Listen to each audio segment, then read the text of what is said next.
The 2021 NFL fantasy football season might now be behind us, but we're now transitioning into the 2022 NFL postseason. So that still means we have the opportunity to do some daily fantasy style episodes here. In particular, today we're going to be zoning in on some of my favorite player prop bets and my opinions for the early slate of games on Saturday for this week on whatever they're calling it now, Super Wildcard Weekend with the games we'll be covering in this episode in particular will be the Las Vegas Raiders at Cincinnati and then the New England Patriots at Buffalo Bills matchups. And we'll be breaking those down, talking through a handful of the prop bets I like on various websites and platforms out there. So obviously drop down, click that subscribe button if you're new around here. Give today's episode a thumbs up before we get started. And let's not waste any time. Let's get right into it. All right, the primary website and platform I'll be talking through today is going to be ThriveFantasy.com, a great friend of the SFS channel here. If you head over and create a new account on Thrive Fantasy and sign up using promo code SIZZLE when you deposit between $10 and $100, they will match you up to $100. So that's really awesome. Go get yourself started out with an account on there. And throughout today's episode, I'll be editing in the lines or screenshots of the lines that I'll be talking through in today's episode. Of course, as the lines shift and move, whether it's up or down throughout the rest of this week, I encourage you all to join the SFS community Discord. The link to that is in the description of today's episode, and you can pick my brain on there and put out your questions, comments, concerns. If you're using a different platform or site, just send a screenshot in there of your line, and I will get back to as many of you as possible and chime in with my thoughts on the prop bets that you have for yourself. So the first player and position I want to talk through today is going to be Josh Jacobs over or under 60.5 rushing yards against the Cincinnati Bengals. And what makes this matchup excessively interesting to me is that these two are non-division rivals that played in a matchup already this season, and I did a large amount of breaking down that contest.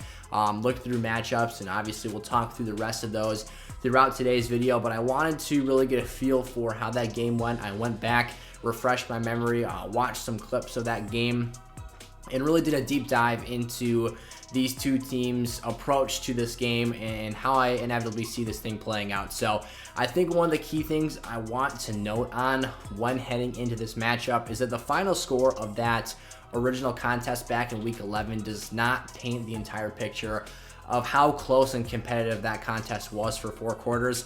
Heading into the 5-minute marker of that week 11 matchup, the Bengals were actually leading by just 3 points, leading 16-13, and the final score of that game was 32-13. So there was a huge swing at the end of that game. Derek Carr threw a pick, and there's a costly late turnover for the Raiders, and that ended up in some late Cincinnati touchdowns and a last-second field goal drive that would end up icing that one. So the main thing I want to talk about with Josh Jacobs here is the rushing defense, of course, for the Cincinnati Bengals, the rushing offense for the Raiders, and kind of how I see these things overlapping. So before I get into the current line, I was actually rather upset.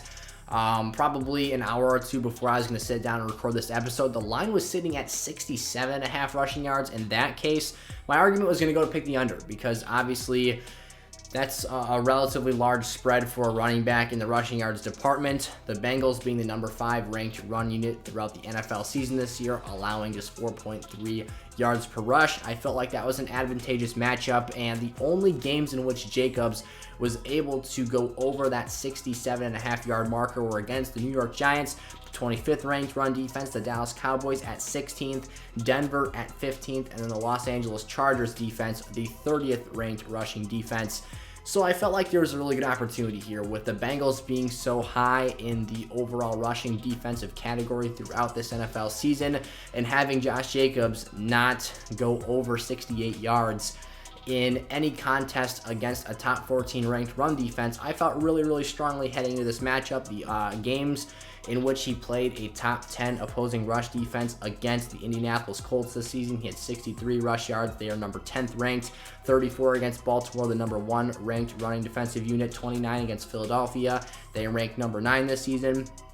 52 yards against the Washington football team, the 8th ranked unit. And then Cincinnati back in that week 11 contest with just 37 yards rushing. So To me, there was a really strong argument to pick the under in that instance when the line was sitting back at 67.5. But again, I'll remind you the line is 60.5 now after it's been updated. And of course, like I touched on at the start of the video, that line will be continuously moving, I'm assuming, throughout the rest of this week. So if that line starts to push back towards that 67.5 marker, I would be more inclined to pick the under. But in this instance now, I think I have to go with the over here. Bringing that number down and having this be the second meeting between these two football teams, I think that there is an opportunity for Josh Jacobs to take a step forward in this game. One of the things I thought was important to talk about was the weather expectations for this matchup between Cincinnati and the Las Vegas Raiders. In Cincinnati, you've got a 50% chance of snow at kickoff for that game and a high of just 33 degrees, so 1 degree above freezing, and a low of 17 degrees. So that's going to be a very unaccustomed sight for this Las Vegas Raiders offense. You're talking about a football team that plays in a dome. In Week 11, this game was held in Allegiant Stadium or Allegiant Field, whatever it's called now. Obviously a new stadium, but the Raiders were playing in very nice weather conditions, and that will not be the case for this matchup. And what tends to travel in cold weather, especially on the road in a playoff game, is going to be that rushing attack. And I don't expect Josh Jacobs, who to begin with is not an overly efficient running back, but a player who can handle a high level of touches, to at least be fed the football, hopefully 20 plus times on the ground. He has done that 2 of his last 4 games. Those were 2 games in which he did have 2 of his his largest rushing outputs of this season. Over 100 yards against Denver and the Chargers, respectively. But I think this is an opportunity with the game script shaping up how I expect it with the weather right now, having that line come back 7 whole yards for Josh Jacobs, and the fact that this is the second crack at this football team. And in the first matchup, the Bengals were able to dominate the time of possession in that game. I think the Raiders, the second time around, I talked about how close of a contest this was through the first 4 and 2/3 of the quarter, the fourth quarter, that is. So there's a great opportunity for Josh Jacobs here. It's not my favorite prop of the week, but it is one that I do feel myself leaning towards the over where it's currently at with 60.5. Of course, if you join the SFS community Discord server, I'd be happy to give my take as that line continues to move throughout the next few days here before that matchup occurs. Darren Waller is the next player up for the Raiders that has a prop this week that I figured I'd put my input into. He also had his line move. It was set at 50.5 receiving yards. It's since moved up to 57.5 receiving yards. I would personally expect this line to continue trending in the upward direction. And if you were able to get in at that 50.5 number, that was an absolute steal. I would have taken the over every single day. However, I waited around to record this episode in the event that they did update that. I'm glad I waited because I would be talking about, with both Josh Jacobs and Darren Waller, a discrepancy of 7 yards from the current line that a lot of you guys would be getting on Thrive Fantasy or Underdog, regardless of what platform you're playing on. Those numbers have since changed from the early week numbers that they were at. But the reason I see this number being so low is simply because of the down performance that we saw Waller have this past week against the Los Angeles Chargers. That's something I want to address, put some context behind, and really explain why I think that was the case for Darren Waller in that matchup. First and foremost, Derwin James is an absolute beast against tight ends. If you go back to the second meeting between the Kansas City Chiefs and the LA Chargers this season, when Derwin James was in that matchup, Travis Kelce was essentially a non-factor. He was very, very quiet. He had almost no say in that football game, and then Derwin James exits that contest early, and the entire game gets blown wide open. The Chiefs and Chargers went to overtime, and Travis Kelce had nearly 200 yards receiving and an absolutely dominant performance in, I believe that was a Week 15 game. I think it was the Level 1 Fantasy Football Playoffs. So that's the type of impact and the type of stifling contribution that Derwin James can make against opposing fantasy tight ends. And here when we're talking about Darren Waller here, he is in that elite tier of NFL tight ends that a Travis Kelce would be considered to be a part of. So in that contest, you've already got yourself a very tough matchup. You also factor into the equation the fact that Darren Waller was coming off of missing 5 games with a knee injury he sustained against the Dallas Cowboys. and it was really a recipe for a quieter fantasy outing, and we'll get into the encouraging parts of that performance. But Darren Waller also had his lowest snap count percentage of any game in which he played the entire 4 quarters, and in this case an overtime period as well. For this Las Vegas Raiders football team, the other game that he went lower was the game in which he was injured against the Dallas Cowboys. He only played 24% of those snaps. He played 78% of the snaps on Sunday Night Football in that OT loss to the Raiders. So the encouraging news is here. He had 9 targets in his first game back. That's a really great number to be at. That means you're getting opportunities. And at the tight end position, it's not every day we find a player that gets that level of usage in his offense. Darren Waller is that type of a player. However, he was held to just 2 receptions for 22 yards. The positives for me lie in the fact that he had the target share. When he had the football in his hands, he looked fast, he looked healthy, he looked back to himself. The one concern I would actually have is conditioning. That being part of the reason I think he only saw 78% of the snap count. But this is do or die. This is the NFL postseason now. The Raiders made it.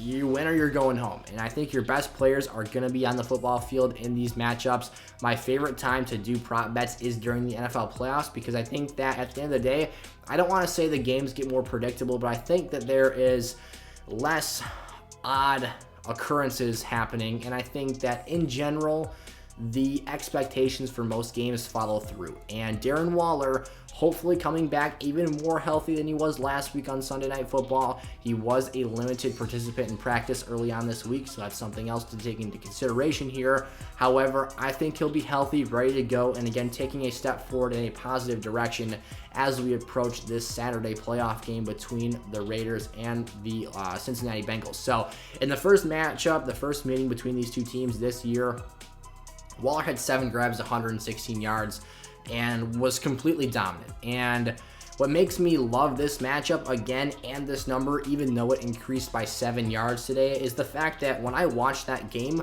there wasn't a single player on the Cincinnati Bengals roster who could cover Darren Waller. And I think the best bet they'd have is to put Jesse Bates on him, but Jesse Bates is their over-the-top safety, and they are using him as a rangy cover guy that's going to prevent them from getting beat deep anywhere else. So they can't really divert him to give coverage responsibilities to Darren Waller every given snap, because they just don't have that firepower in the back end to hold up against other deep passing threats. So they need to have guys like Von Bell step up. I forget his first name, but Wilson, number 55, the linebacker, had some time on Darren Waller as well and got completely exposed. Foster Moreau even caught a long fade ball for a touchdown over Wilson. This is a complete and utter mismatch. And if Darren Waller gets 9 targets in this game, rest assured, if he doesn't have some of the clumsy drops that he had against the Chargers last week, there were some opportunities there for him to pick up a few more grabs. Derek Carr underthrew him. They were just out of sync a few times. Darren Waller is going over this 57.5 yardage marker. The only thing that can slow him down is mental mistakes, being out of rhythm with Derek Carr, or a potential re-injury. And that's something you absolutely hate to state. But it is a concern here with him not being quote-unquote 100% or fully healthy. So I have the utmost confidence in Darren Waller, though. I absolutely love this line. I was able to place one prop with Darren Waller on Underdog Fantasy at that 50.5 yard marker, and I still feel good about it here at 57.5. Again, I wouldn't be shocked if this goes north of 60 by the time of kickoff, so I'd get in on the action and get those prop bets set while you can. Moving into a Cincinnati Bengal, this is a player whose line actually moved down, as I think a lot of the players who put in their props today picked the under on Jamar Chase. I'm going to stick with that, actually. The line was, depending on the site, between 77.5 and 79.5 yards. That has since moved down on Thrive Fantasy to 72.5 receiving yards against the Las Vegas Raiders defense this week. And at the end of the day, I like that opportunity. I think there's something there. You talk about going beyond the statistics here. A player, a rookie for that matter, in his first career playoff game alongside a quarterback in his second season playing in his first playoff game. So for the Bengals, this is uncharted territory. This is something that's going to be a complete new change of scenery. This team needs to figure out how to carry themselves into the postseason. And this comes with a whole level, a different level that is, of expectations for this football team. So I think that there's something to be said for that first and foremost. I will say and preface before I get into Ja'Marr Chase's relatively quiet Week 11 outing against the Raiders defense, that Joe Burrow also had a very quiet day, just 148 yards passing total for him. And Ja'Marr Chase only hauled in 3 receptions for 32 yards and a touchdown in that game. So what I think this Raiders defense does really well is they prevent the over-the-top ball to boundary receivers, and that's what Ja'Marr Chase is, as well as T. Higgins, who I also want to get a quick word in about him because I think some might feel more comfortable betting the under with T. Higgins being set at 70 and a half yards. So there's only a discrepancy of 2 yards between Higgins and Chase. If you feel that much more strongly about Ja'Marr Chase in this matchup, I would say go T. Higgins' route. I think that T. Higgins is his number moved up significantly. It was at 61.5, I believe, so that actually increased by 9 yards on Wednesday afternoon. This video is going up on Thursday, so a lot of stuff to consider here and a lot of things to break down. But at the end of the day, I really like the 2 boundary corners for the Las Vegas Raiders defense. Casey Hayward and Brandon Faison, or Faison, I believe is how you actually correctly pronounce that. They are very skilled and very talented players. Brandon Faison put some really good stuff on tape, not only last week against Mike Williams, but in that first matchup against Ja'Marr Chase, he actually spent more time than I initially realized covering Ja'Marr Chase and being on the strong side of the football field. They tend to put Faison on the short side of the field and leave the wide side coverage to Casey Hayward, and typically the shorter side of the field is the easier throw for the quarterback. So if you think about it, they're closer to the quarterback at the snap of the football. Joe Burrow has an easier lane to get him the ball. They trust Brandon Faison with oftentimes man coverage. They do run a healthy amount of zone, but oftentimes man coverage on a team's number 1 or number 2 outside receiver. So a lot of responsibilities being placed on him outside. It was ultimately a zone coverage assignment against Ja'Marr Chase in Week 11 where Faison went down into the flats and picked up Joe Mixon, and then Ja'Marr Chase ended up popping behind him and scoring that touchdown. But I think that this is another opportunity for an under, because I think that at the end of the day, Ja'Marr Chase, again in that first playoff game, having those 2 strong outside corners, if Ja'Marr Chase doesn't hit one of those home run balls, those signature deep passing touchdowns from Joe Burrow, I don't think he goes over that 72.5 yard marker just by pure volume alone. He only had over 80 yards receiving against 5 teams this year: Baltimore twice, Kansas City, Minnesota, Green Bay, and Detroit. And those are all secondaries that I regard on a much lower level than that of this Las Vegas Raiders defense, which is highly underrated in my opinion. So Ja'Marr Chase, again, T. Higgins as well. I would pick the under on them here, obviously, and I will preface this. If you're going to take the under on Ja'Marr Chase, I wouldn't take the under on T. Higgins as well. I think that one of these receivers at the end of the day will prove me wrong. I'll leave that up to you to decide which of the 2 you feel more strongly with taking the over on and which you would take the under on. They both obviously have incredibly high ceilings, but it's going to be testing Joe Burrow's ability to get the football down the field. And another crucial point here that I noticed in that first matchup between the Raiders and the Bengals was the incredible amount of pressure put on Joe Burrow in that game. The lack of time he had in the pocket to get the football out of his hands, I think, is a large reason why the passing numbers were as low as they were. Burrow stayed clean, he stayed mistake-free, and he didn't cost his team possessions, and they were ultimately able to capitalize on some boneheaded penalties by the Raiders on 3rd and long situations on their defense that extended Bengals drives and led to that mismatch of time of possession.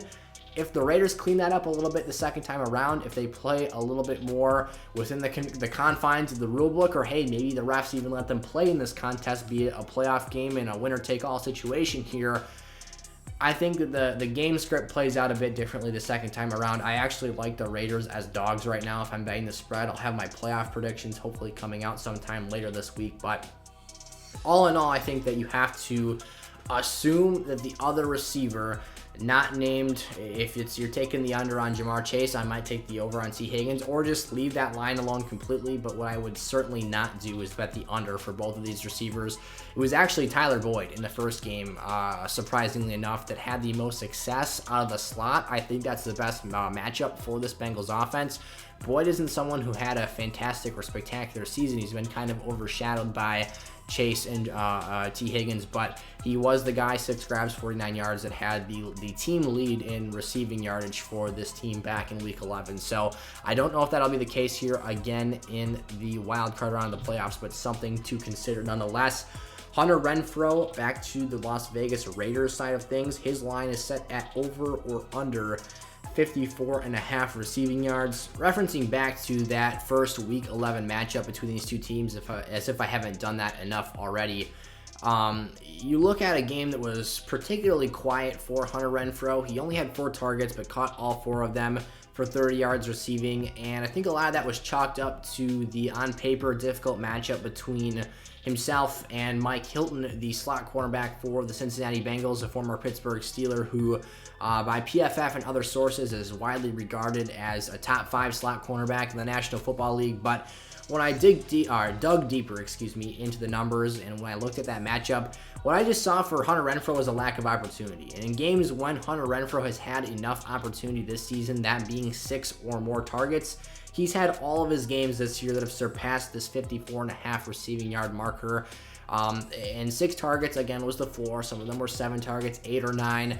But at the end of the day, he just wasn't throwing many footballs. I think when you take a look at the lack of time of possession for the Raiders and just kind of how they shot themselves in the foot in that football game, that kind of boils down to the lack of offensive productivity for this team. And Darren Waller had himself a monster game, nearly 120 yards receiving. That just takes away from the opportunities you have. And when I watched Hunter Renfrow, the few highlights he had in that game, averaging just 7.5 yards per reception, I didn't really see all that much contention between him and Mike Hilton, and there wasn't really anything that scared me too much about this matchup. So I went and took a look at Mike Hilton's numbers for this season, his coverage grades, and ultimately his production this season. And it's actually been the worst statistical season of his NFL career. He's allowing a 71.8% completion percentage when he's targeted this season. And the quarterback rating of opposing quarterbacks when targeting him is 99.8. So by far his worst year as an NFL player. Maybe switching schemes has something to do with that. Maybe they're just not putting him in the right position to succeed, or putting him in the right spots. And it's also been the most yards he's allowed, by 225 yards in a singular season, since he allowed 225 yards fewer in 15 games back in 2018 in his first season in the National Football League. So it's been a down year for Mike Hilton. I think when you have a shifty and elusive route runner like Hunter Renfrow, that's not typically something that you say about a guy's route running, but the way he can just dodge press coverage and the way that he can shift and just kind of prance his way into open space is phenomenal. He's had many impressive games this season. Going back to traditional fantasy football, he finished as the wide receiver 11 after a very strong finish to the year, after losing Henry Ruggs and having some other adversity thrown the Raiders' way. So this is a player who, again, I think if he gets between 6 and 10 targets, can easily surpass that 54.5 yard marker. It's playoff time. That means Derek Carr is looking for his reliable receiver. He's looking to him as really the strongest underneath target that he has in this offense. It's either Darren Waller in the middle of the field, Hunter Renfrow running an outbreaking route, or maybe coming back into the middle, or he's going deep to Bryan Edwards or Zay Jones. So Renfrow does something that really no one else in this offense does. And based on the production that Mike Hilton has had this season, he doesn't scare me overly that much. And it's not something that I'm shying away from here. If this line continues to push 260 or over 60 yards, I might reconsider and take the under. But for now, I like Hunter Renfrow taking the over at that 54.5 yardage marker on ThriveFantasy.com. Again, promo code Sizzle gets you a free match of, or I guess it's not necessarily free because you're either putting down between 10 and 100 bucks, but they are matching whatever you put in there. So a great deal. Again, use promo code Sizzle when you create your account and deposit on Thrive. Joe Mixon back into the Cincinnati Bengals territory here. His line is set at over or under 74.5 rushing yards on Thrive Fantasy. This is a situation where you look back, that Week 11 matchup, Joe Mixon dominated, and he was the newspaper story of this game. If you were to take one player and say who controlled the pace of this game, it was Joe Mixon with his 30 attempts in that first matchup, 123 yards and 2 touchdowns, where he averaged 4.1 yards per carry, which is actually, and ironically, Joe Mixon's average for the entirety of the 2021 season when he finished as a fantasy RB3. So a lot of good stuff there, a lot of good volume, a lot of good statistical output from him from season start to season finish. The Raiders actually allow 4.2 yards per rush to opposing running backs this year. So another thing I thought was fairly interesting, that Joe Mixon was right there in terms of the expected averages from both himself and the Raiders defense. So the thing I wanted to touch on in this game, and like I talked about with Josh Jacobs earlier on in this contest, the reason that for some of those receivers that have those higher prop numbers, we're taking the unders on those, and for the guys that have lowers in terms of your Darren Wallers and your Hunter Renfrows being in that 50 yardage realm, we're taking the over on Josh Jacobs now, whereas I was going to go the under on him because of the weather situation. And you talk about that again. What was it? The high of 33 degrees, the low of 17, a wintry mix, 50% chance of snow. I see a large emphasis for both teams being placed on the run game here. And the Raiders defense is only 19th against the rush. So they are a little bit less than average in allowing really talented running backs like a Joe Mixon the opportunity to find success. So I think that the game script is going to be something that's going to be in his favor. And for those who might argue that he only had such success, he wasn't overly efficient at all. Again, 4.1 yards per carry is decent, but you could certainly have better games than that. For those that are going to argue the game script side of things, and that was the reason that Joe Mixon had such a dominant output against the Raiders in Week 11, I'll again counter that by saying that until the 5-minute marker of that contest, the game was 16-3. So it's not like they were front running by an overly large margin for 4 quarters. It just happened to be in the last 5 minutes, they scored a touchdown and really closed the gap between the two teams in the final box score. So I think Joe Mixon has another great opportunity here to be successful. I certainly don't think he's going to replicate that 123-yard game, but I actually looked into something here. So if Joe Mixon averages the 4.2 yards per rush that the Las Vegas Raiders defense allows per rush to opposing running backs, a cumulative average of all the players they went against this season, and Joe Mixon averages his average, or is given the football his average amount of rushing attempts per game this season, which just happens to be 18.25. Let's say he gets 18 carries at that 4.2 yards per rush marker. That'll be enough for 75.6 rushing yards and put him in the over. So I think it's a very safe bet here for Joe Mixon and the Cincinnati Bengals. Again, when you consider weather, the expected game script, the success they had last time running the football, this has really become an identity of this team and something they've become very, very good at. I think he finds success here in this matchup. And at the end of the day, again, with Joe Mixon's average rushing yards per attempt and the Raiders' average yards allowed per rush to opposing running backs, combined with the fact, this is getting a bit wordy here, that his average rushing attempts per game is just over 18, and the fact that adds up to putting him in the over, I really like that. If this line continues to push forward towards 80, I will get less and less bullish on Joe Mixon on the over here. His line did rise. It was under 70 to start the day here on Wednesday, but when this video is going up on Thursday, the line that you all will be seeing in the morning will be closer to that 75, 76 yard territory. So again, of course, join that SFS community Discord to check out the props, the bets that I make at the end of the day here for this week. We'll be posting hopefully another episode relating to the other contests this week. And we do have a couple more props here for the Bills and the Patriots before we head on out today. Just a quick preface, I hate betting props for the Patriots and the Bills. I think these are two of the most confusing teams to bet on because I think that you never really know what you're getting on a week-to-week basis in the passing game. Mac Jones has been taking some steps backwards statistically over the last couple of weeks, but his numbers to begin with weren't all that flashy. So at face value, his prop, I believe, and I didn't put Mac Jones in today's episode. We've got two Bills because, like I said, I hate betting Patriots, in prop betting at least. Mac Jones' number was like 207.5, which seems like an easy steal if it were any other quarterback in the National Football League during the NFL playoffs. But when you take in consideration the lack of weapons he has, the lack of explosiveness in the passing game, and the kind of erosion of his play over the last month and a half, it's not a situation you feel really strongly about either way because this Bills defense has played so well.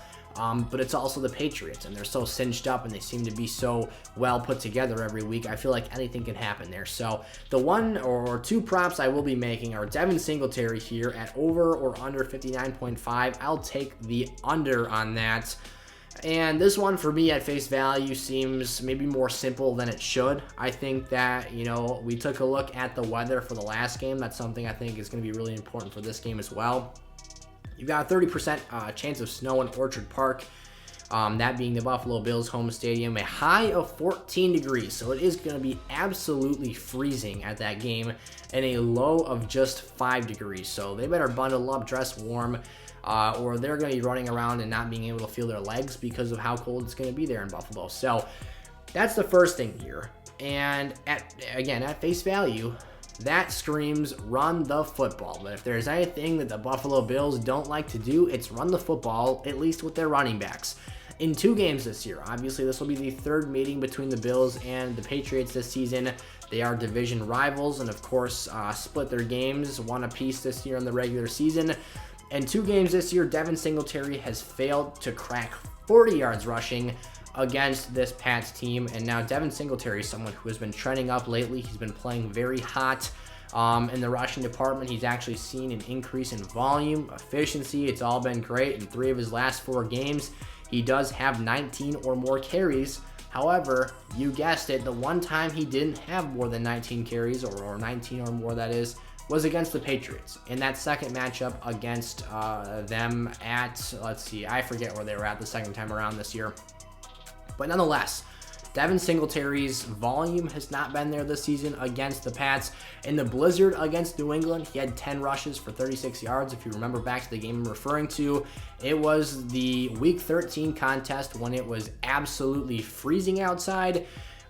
The weather was incredibly windy. Josh Allen was the only quarterback passing the ball. Mac Jones threw it all 3 times, and the Bills still did not win that game. Or I think I said Mac Jones threw it 3 times. Josh Allen was a little bit more cut loose to throw the football downfield, and Stefon Diggs had a respectable outing. I believe he had 51 yards in that contest.